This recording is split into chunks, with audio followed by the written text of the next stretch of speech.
विदेशी असून सुद्धा भारतीयत्व प्राप्त झालेला एक वृक्ष म्हणजे हादगा. हादग्याला हेटा, अगस्ता, बक, अक्चे, अच्छम अशी प्रत्येक भाषेत नावं आहेत. इंग्रजीत त्याला हमिंग बर्ड ट्री असं म्हणतात. त्याचं बॉटनिकल नाव सेझबानिया ग्रँडिफ्लोरा असं आहे. सेझबानिया हा अरेबियन शब्द आहे. हादगा मूळचा भारतीय नाही हे पटायला अवघडच आहे. अगस्ती दिशा म्हणजे दक्षिण दिशा.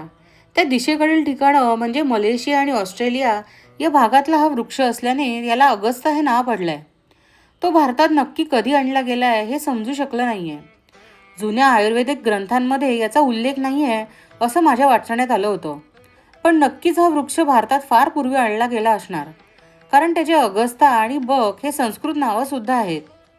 याचं झाड भरभर आणि सरळ वाढतं, पण ते शेवग्यासारखं कमकुवत असतं. पावसाळा संपला की याला फुलं यायला सुरुवात होते. मोठमोठे 3